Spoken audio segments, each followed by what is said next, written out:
Welcome back. Thank you for joining us. We're in the studio again with Walter and Sonika Veit. And we've just been hearing about your research on dairy and on protein and how that all transpired. Now, we haven't heard about how you started moving internationally. This was all in South Africa up until this point. How did you get into preaching and presenting in other countries?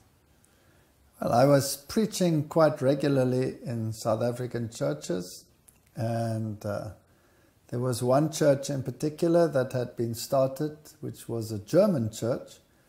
And since I'm capable of speaking some German, being from a German background, I preached there sometime.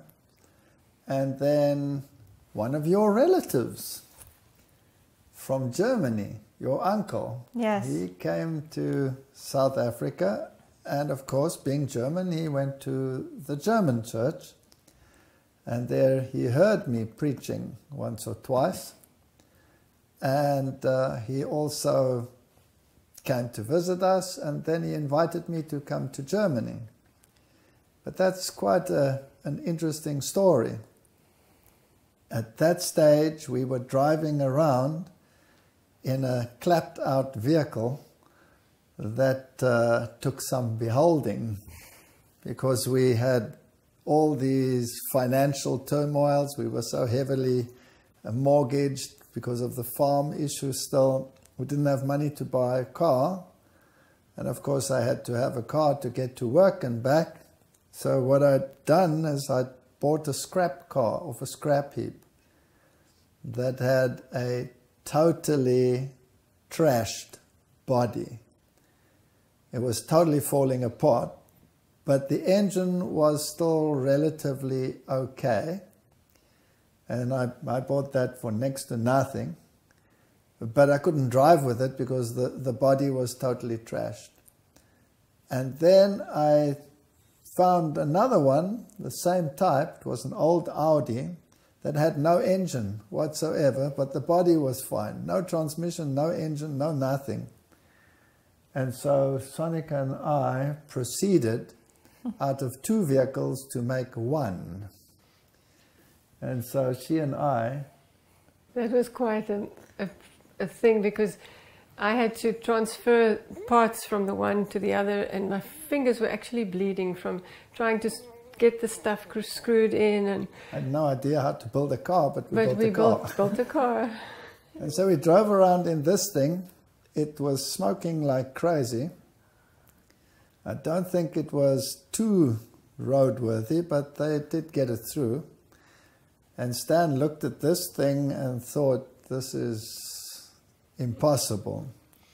Anyway, he leaned back to Germany.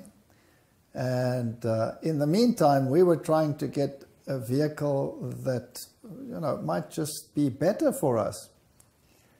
But we couldn't afford a vehicle. And I don't know whether you have them here, but they have these car auctions where you can bid on a vehicle. And we found at one of these car auctions quite a nice pickup, but it looked too nice. I didn't think we would be able to afford it. And while we were looking at the vehicle, two people came up to us and said to us, the highest bid on that vehicle is, and I can't remember how much it was. I don't remember. Whatever. I still looked at them and I said, these people are off the wall, because the next bidding is when that thing is opened, that box where you throw your bid in, and that's only in 2 weeks' time. So how would they know what the highest bid is, right? It's a stupid thing to say. How do they know what the highest bid is going to be? There's another 2 weeks of bidding. But it intrigued me, and so I said to my wife, let's bid 100 Rand more today. That's $10 more. Mm-hmm. So I bid $10 more, put it in there. And we laughed because it was such a ridiculous amount, it was going to be impossible. And 2 weeks later, I went back and they unlocked that thing and they took out all the things and packed them out, and they were putting them in categories, and they were saying, this is the bid, this is the bid. And then the highest bid was mine, and it was 100 Rand, those $10 more than the other bid. And I said, this is ridiculous. This is ridiculous. How could that person have known what the next bid is going to be when there's still this time for bidding? And so the auctioneers, they looked at the bid and they rejected the bid. They rejected it. They said, no, it's too low. It's way below the baseline that they had. And I hung around until everyone was gone, and I said, so you rejected that one? I said, that's my bid. Yes, no, you'll have to double that. I said, how do you know? Why don't you phone the people who have the minimum payment? He says, no, it's the bank. We know them. They won't take it. It's a repossessed vehicle. They won't take that bid. I said, how do you know? Why don't you phone them? And they said, no, you're wasting my time. I said, well, phone them. And they phoned. And lo and behold, the bank said, give it to him. So we got that vehicle at that price, and we were overjoyed, had the old vehicle standing there. And then we had to go to Germany. And then they said to us, probably not understanding our financial position, could you pay the aeroplane ticket and you'll be reimbursed when you get to Europe? Now what? We didn't have money to buy an aeroplane ticket, and we had no assets. But we thought we'll make a plan somehow and work it out. I didn't want to tell them I don't have money to buy an aeroplane ticket. After all, I'm German and I have my pride too. And then she had a teacher's loan, which I had never paid. And at some stage, we were being, this is years before, we were being sued for this teacher's loan. And so I sent them a ridiculous amount, and they accepted it. And now legally, when they accept that, you can keep on paying that ridiculous amount, was something like 20 Rand, which is $2 a month that we sent to them. And now all of a sudden they'd got their ducks in a row and they sued us. We had to pay that loan immediately or face the consequences. So now we were in big trouble. What was I going to do? No money, this loan over my head, aeroplane ticket. The only asset we now had is that vehicle that we just bought. And it was very painful. We prayed about it. We worked out how much is the airplane ticket, how much is the loan that we have to repay. Okay, that's so much. We put the vehicle in the market for that much, and within 1 hour it was gone. So I paid her loan, that was paid the airplane tickets, but now I had a crisis. Because in the university recess I was to go to Europe, and where do I get money to give her when I leave now? Because I'd spent my salary in advance already. So what am I going to do now? Am I going to go away for a month and my family is without food? So we wrestled with that, and then we got a phone call from someone who didn't know us, from a bar of soap. Where was Wish from? From at least 4 hours drive from us. Yes. Somewhere in the middle of the Karoo. And this person said to us, are you Walter Fajt? And I said, yes. And this person said, well, I had a dream. And I said, what dream did you have? She says, I had a dream I must give you something. And I'm sending my son who works in the Cape, he's going to come and he's going to give you something. I said, what did you dream?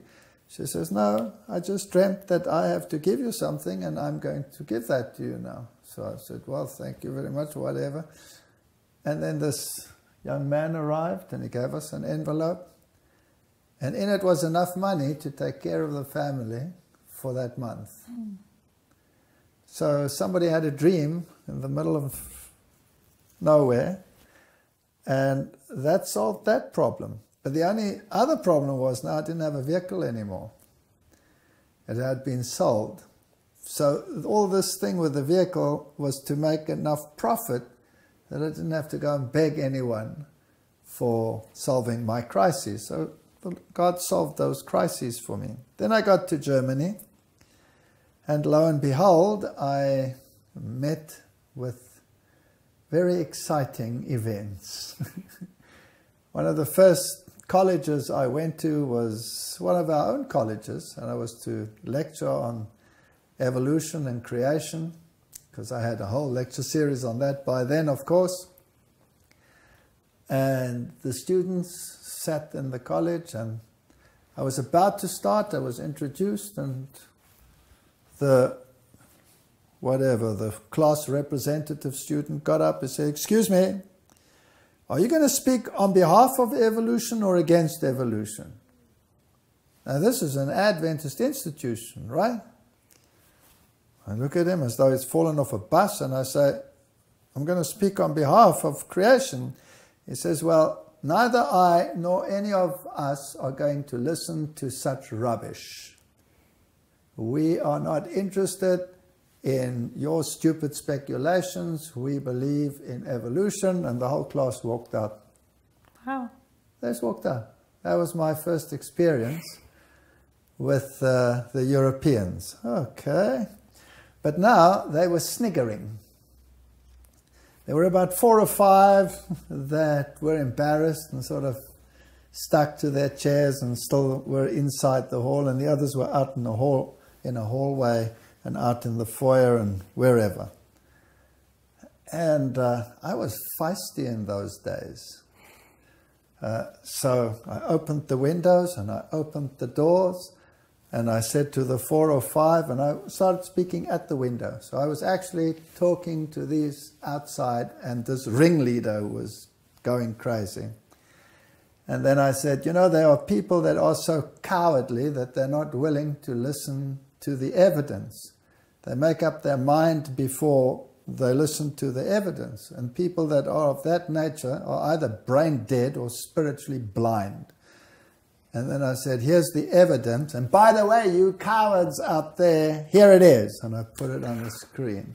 And every time I had a slide on the screen, I say, "You cowards, look here, look here." And didn't go too well. But the next day, second lecture, place was packed. They were all back.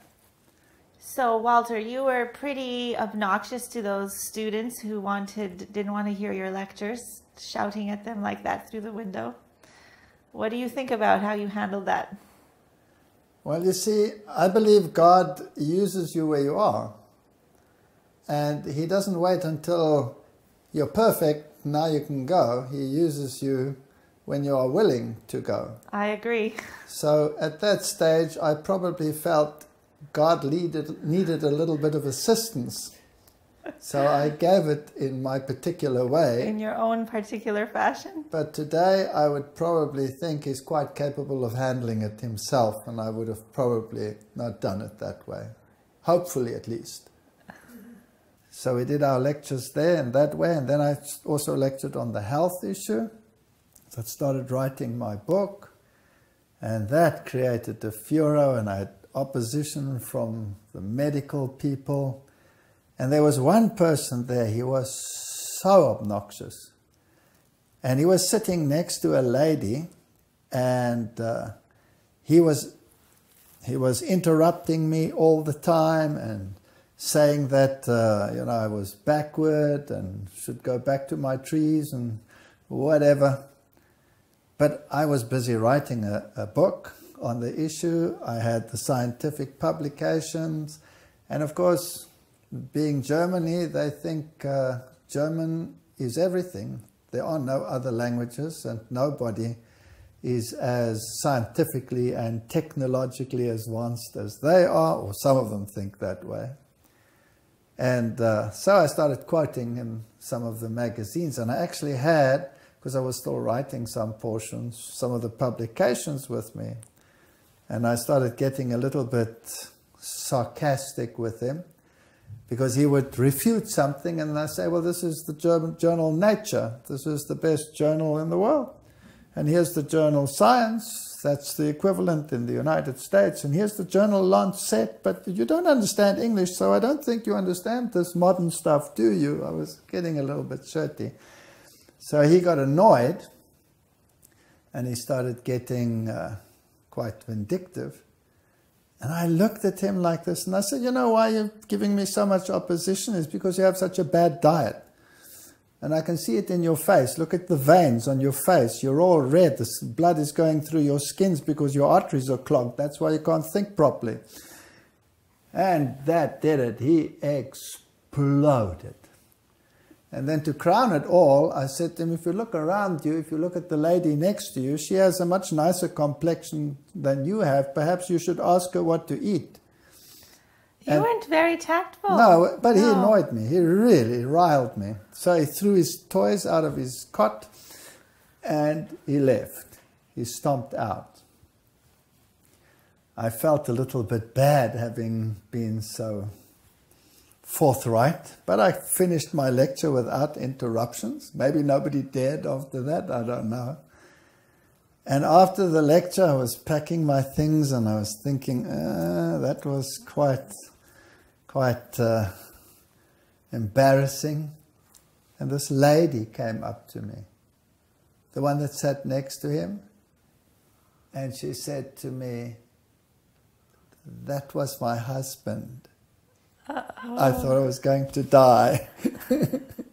I didn't know it was the husband. And then she said to me, and thank you for doing that. I've been trying to live healthily in my home, and he makes my life hell. This is the first time someone's put him in his place. Thank you so much. So that was one of the first experiences in Germany. And we went to many places and lectured, and it went actually quite well. And we rolled back some of the opposition. The health issue didn't always go down so well, but some of our colleges then started forming groups, and the health message actually started getting a foothold. And the next thing, when we were finished with this German tour, at the airport, your uncle says to me, when he was in South Africa, he saw what a horrendous vehicle I was driving. Do I still drive that vehicle? So I said to him, well, it's the only one I had left. I just sold the other one. I didn't tell him that. I said, yes. He said, well, that's not a fit thing to drive. You can't drive with a thing like that. And he says, we as a group, and it's lots of people, not just me, we all contributed something, and here's an envelope for you, and there's a little note in it, and you may only open it when you get home. And don't think it's from me. It's not from me, it's from many people, so it's no big deal for us, but it'll help you. So I felt a bit bad taking that, but I said thank you, came home, opened it, and in it was money and a letter which says, with this money you may only buy for yourself a new car. But it must be a new car. It says you must buy yourself a new car. Now, new car can be interpreted new car, or it can be interpreted another car. But I interpreted it new car, but you couldn't buy a new car for what was in it. Because we have very expensive cars. Our cars are highly taxed, much more expensive than in Europe or in America, much more expensive.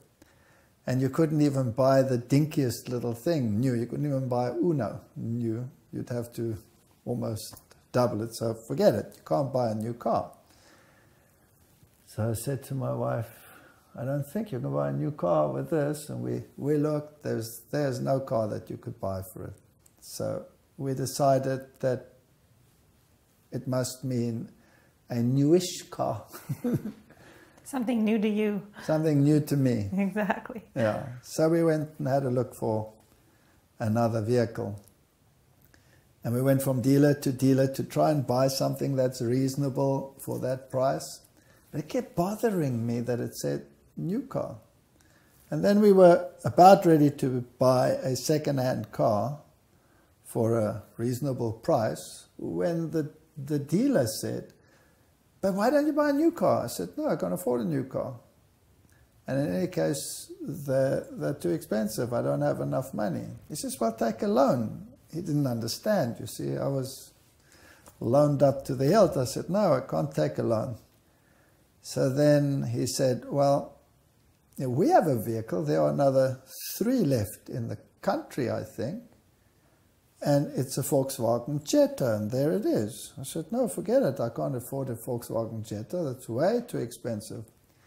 He says, "No, but the new model has come out, and there are still 3 of the old model, and they've been marked down. They're almost half price.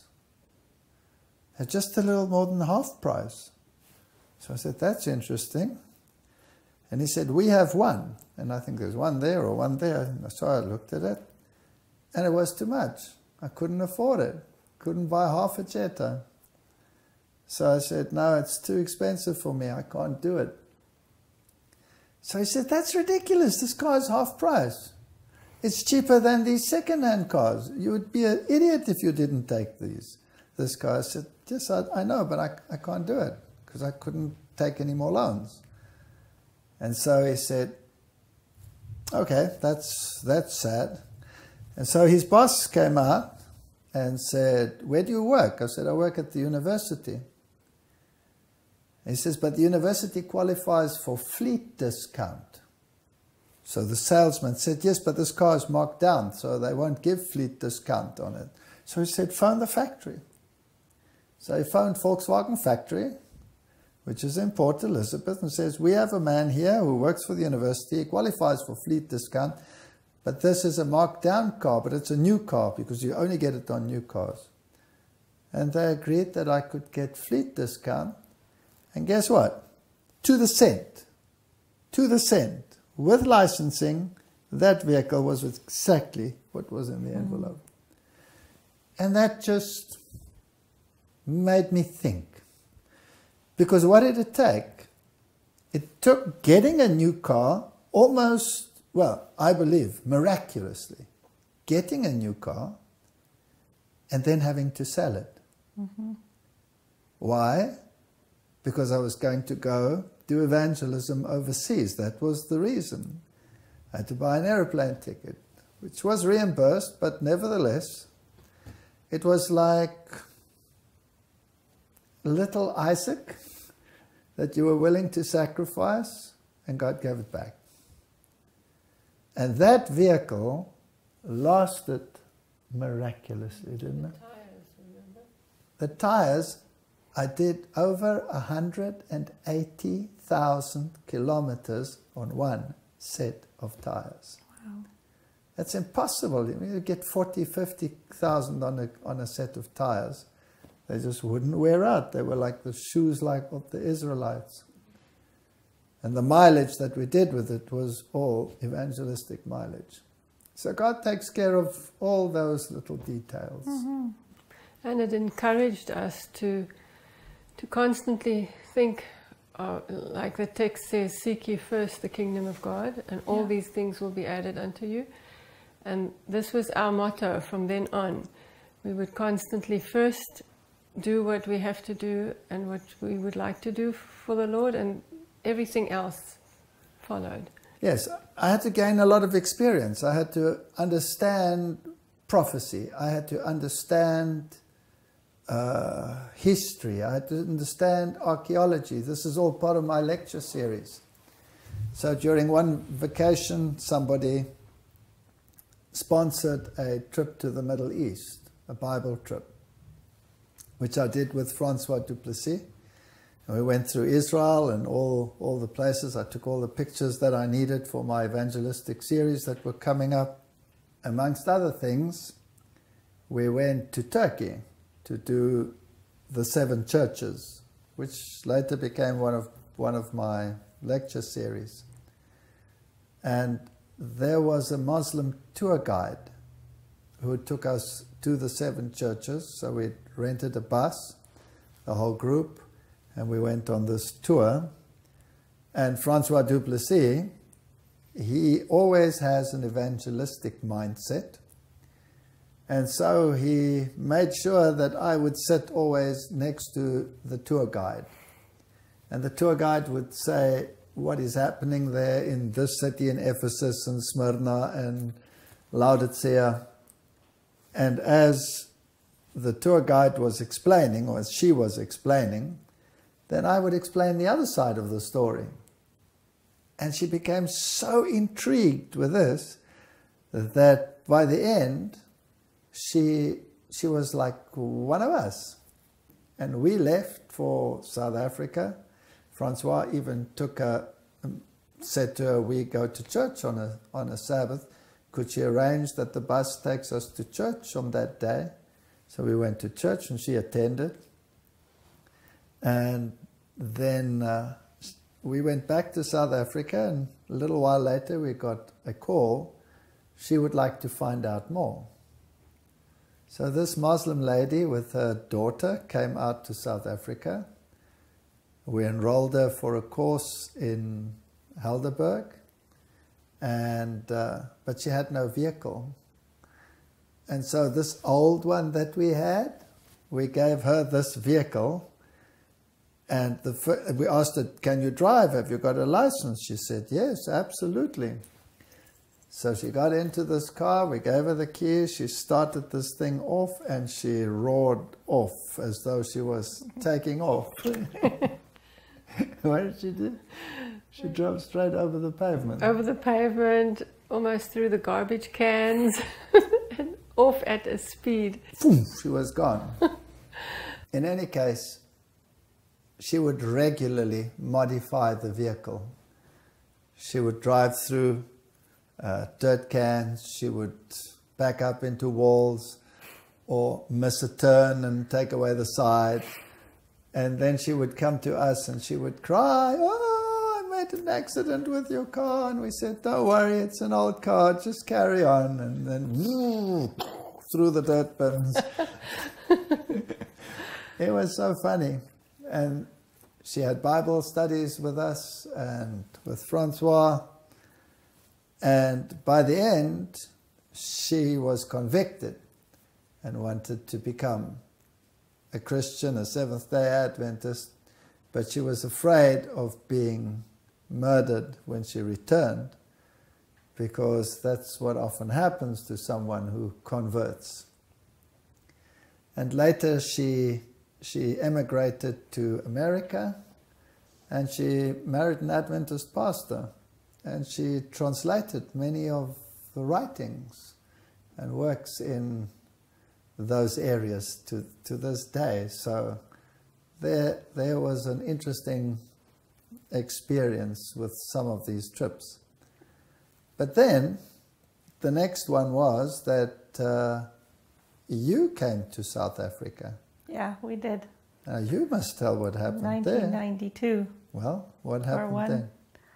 Well, we went to South Africa for a visit with my uncle, just to see the countryside, and there we met you. He introduced you to us, and we were thinking, this would be a great speaker for North America, and so we planned with you a series in 1993 in the Massey Theatre at New Westminster. Yes. And that was quite an experience. For us, our first evangelistic series, we were just laymen. We didn't know what we were doing. And God filled that hall to the last seat. Yes, now, that was my first real public evangelistic campaign. I mean, I'd done lectures in Europe, but they were largely in a church setting. Here was a public campaign in a foreign country for me, my first, and it was the Massey Theatre, and my message was quite controversial because I would deal with the papacy. Now, you must understand why the papacy was so important to me and why the connections with the occult world were so important to me. Because remember, I'd come from that world. And I'd had so many experiences with my father-in-law, and I knew that the occult world was not some airy-fairy thing that was happening somewhere, but that it was real, that it was involved in politics and also masonry. I started giving lectures on the secret connections and the secret societies. And as I lectured in South Africa, I had many, many experiences. Sometimes it happened that in the middle of the night, knock on the door, and here stands a person, and he was very agitated, and came in, and he said, I'm a high Freemason, and I've listened to your lectures, and I know that what you are saying is the truth on these issues, but you need a little more information. And there are books that you don't have access to, that I have access to, and I've brought you one.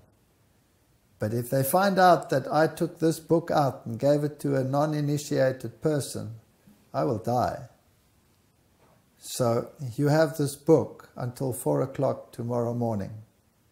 Then I will come and fetch it and see that it's back in the lodge before anybody knows that it was gone. I said, all right. Now, what do I do with it? I can't read a book this thick between 12 o'clock and 4 o'clock. So what am I going to do? So I had some of those film rolls and this little black bag in that day, and roll up a film, put it in the camera, and I photographed as many of the pages of the book as I could with the titles. And by 4 o'clock, I had virtually done most of it, but I was also run out of film. And he came to fetch it, and it was gone, and then I could start studying that. I'd also had an experience in Europe, in Germany, where after one of my lectures where I touched upon this issue, I was one of the last to walk out, or the last, because you have to, you pack up your slides, and those days it wasn't as simple as today. You had all of these slides, and you have to pack them into their right sequence.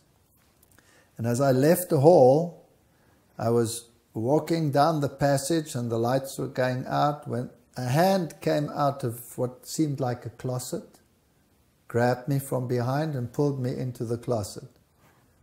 And I thought my last moment had come. And the man said to me, if you see my face, then that will be your end. So you will not turn round, you will not look at me, you will leave this closet, you will walk out, and tomorrow I will do the same to you, and you will not know who it was, and I will give you something. So life was getting to be interesting. And the next day I gave my lecture, and I'm thinking, what's going to happen to me? And I walk out after that lecture, and I go past the closet, nothing happens, and I go past some foyer thing, and here I am. And he gives me a pile of books. And he says, now go. You don't know who it is. And I will fax you something. I need your number. So I gave him a fax number. And he says, you promise that when you get the fax, you cut the top off and you burn it, so that there's no sendee. I said, I promise. And I left. And this is how information started coming, one after the other.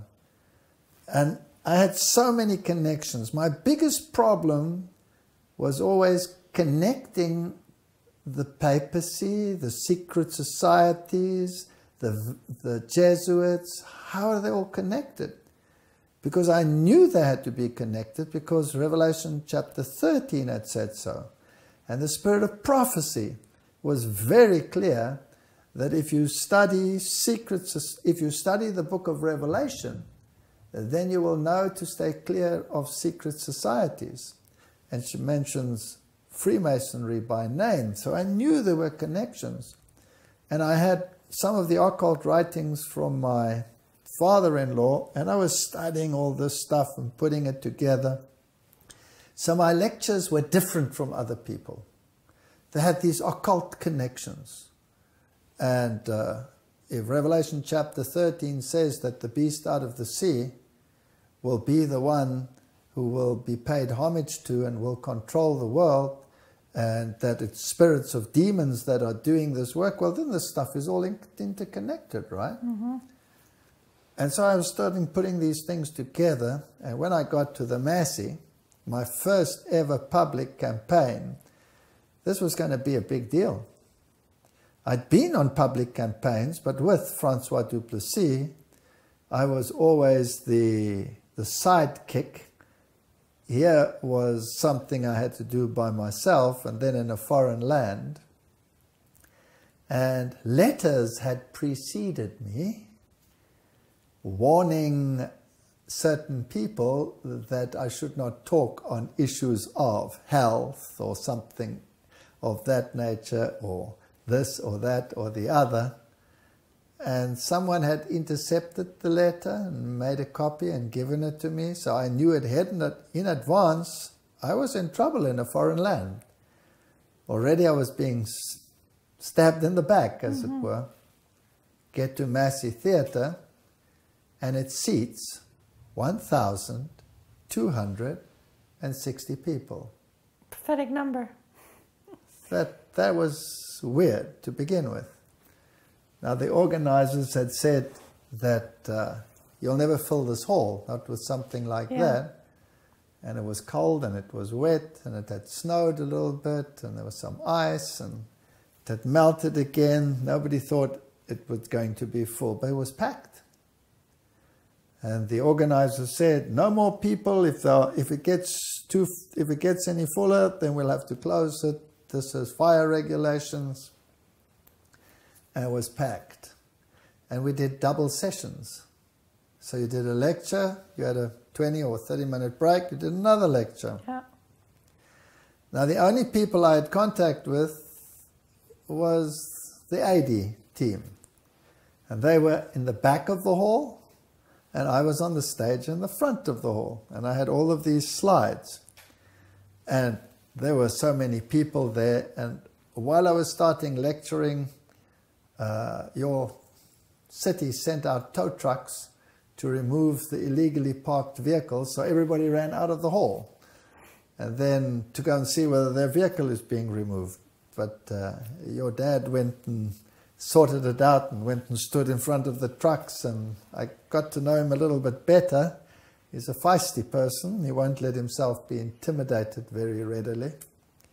And so we gave these lectures. Now, there was one interesting thing. There were rows in the Massey. There were side doors and back doors.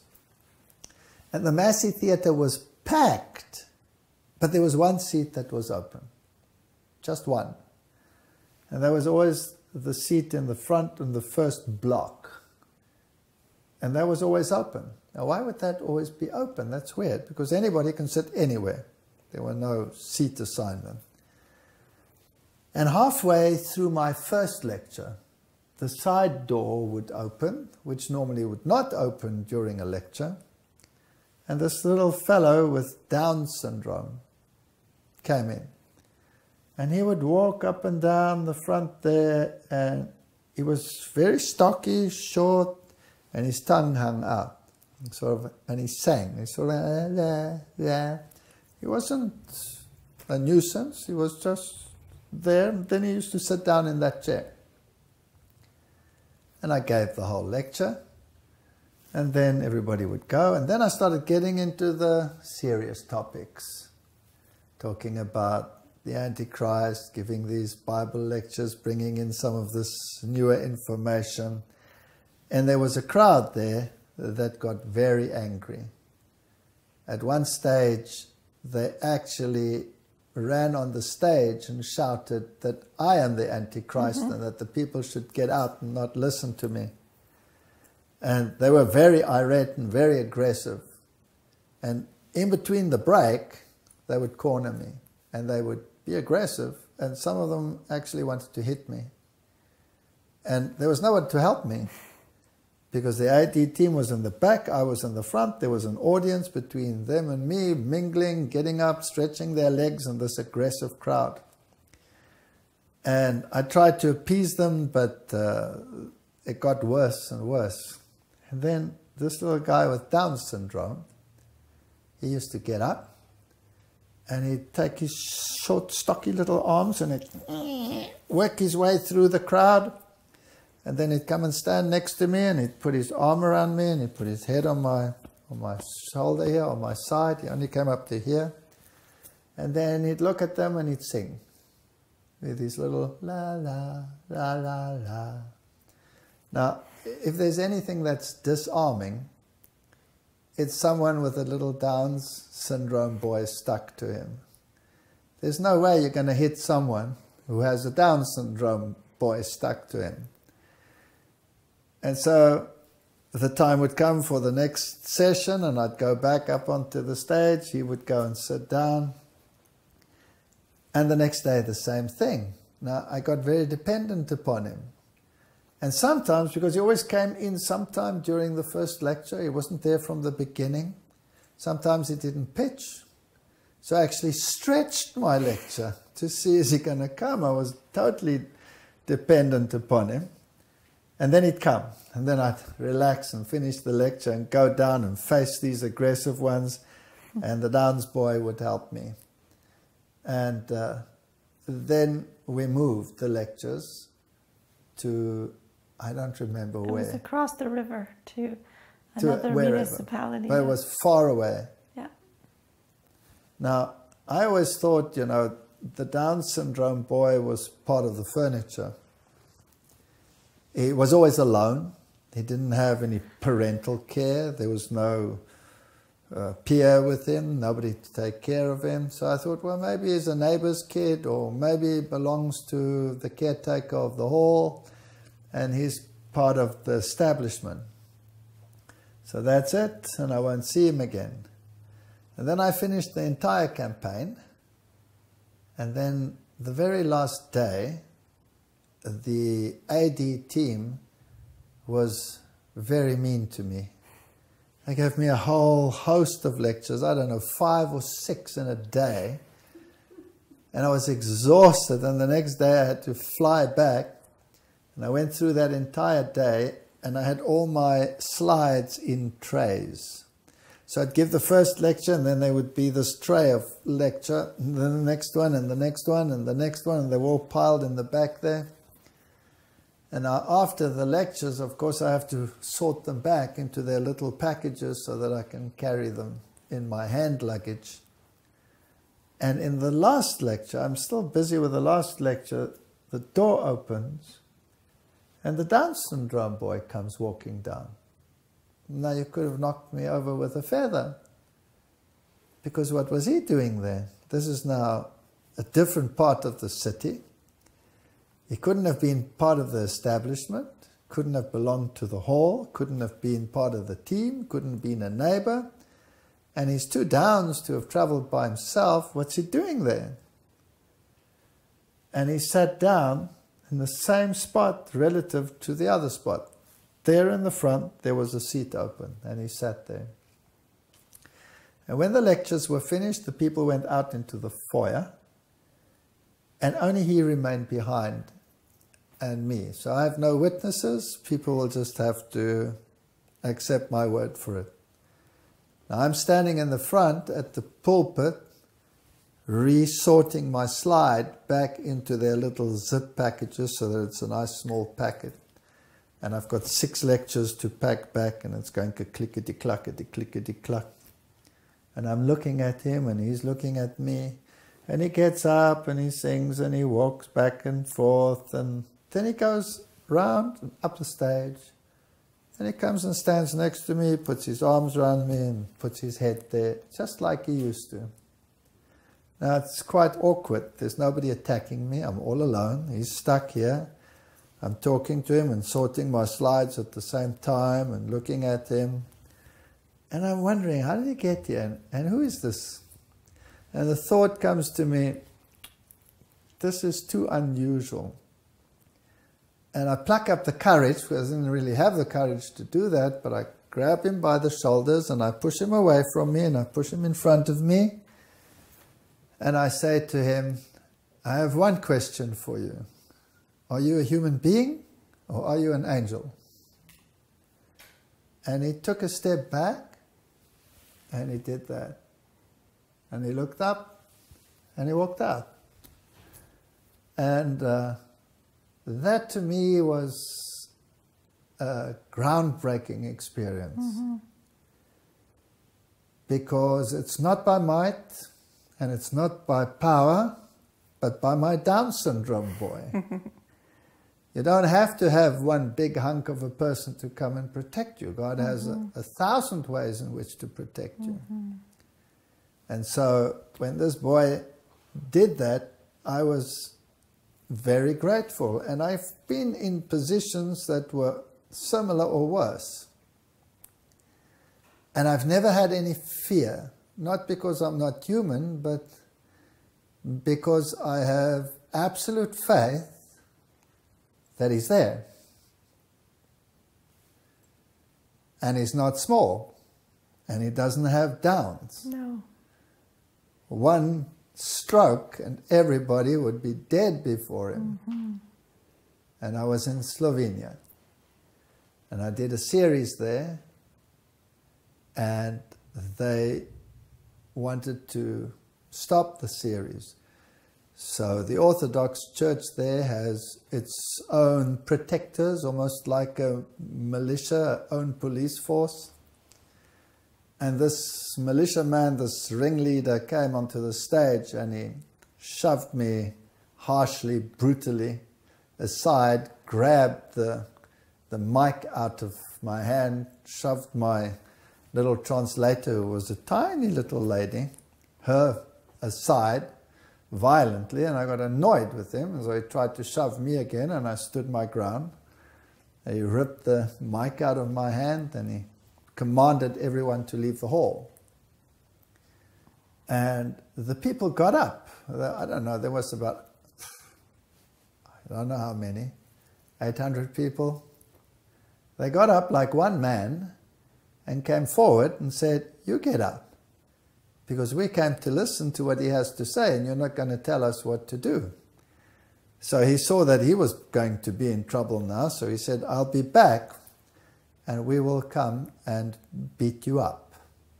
So he ran out of the hall and someone called the police and there was quite a turmoil. And then the police arrived with over 200 policemen. And the chief of police and the whole lot were there. And the policemen surrounded the hall. And then the chief of police and his officers sat in the front row. And from then on, they attended the entire series, all the lectures. And that militia did come back. And the police warned them that if they interfere with these lectures, they will be arrested and they won't have a trial for 6 months. They will be in jail. So they better leave. Don't know what law he quoted. And that solved the problem. So I think my audience wasn't big enough. I needed a bigger audience. So the police force was summoned. Had to join, yeah. And my little Down syndrome angel was there. It was interesting, when I came into the country, they interrogated me at the airport because I had everything in their writing and I didn't understand the writing because it was like Russian writing and I didn't know what it meant. So they kept asking me where I was going and who I was going to see, and I said, I don't know, I don't know, I don't know. And this person, he was quite obnoxious and he was pointing his rifle at me, and why wasn't I telling him what it was? And I said, I have it in writing, you can read it. He wasn't interested. I had to tell him. And I went through this for a long time. They wouldn't let me through the airport. And finally, I don't know, I must have gone insane or something. I just got up and I took hold of him this policeman or this border guard or whatever with his machine gun, I grabbed him by the shoulder and I said, you know what?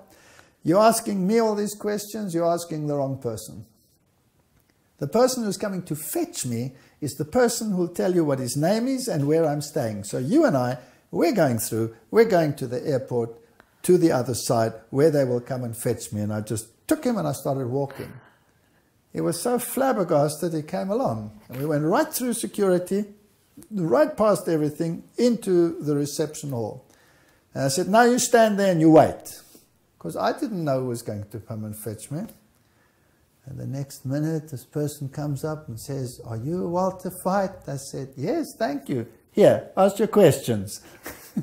That's how I got into the country.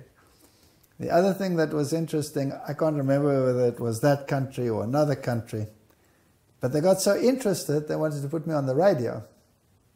And at that stage, this massive radio station that the Russians had used in the time of the Cold War to scramble signals, so it was one of the most powerful radio stations in that area. I think they called it Novosibirsk. Yeah. That's right. And for some strange reasons, Adventists were given access to that media. And they interviewed me for hours on that, and it was broadcast to millions of people with translation.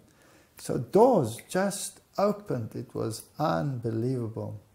Never underestimate how God works behind the scenes. No, and He has 1,000 ways to solve the problems we face. That's right. Whether it is a Down syndrome boy or a police force or whatever, He will find a way.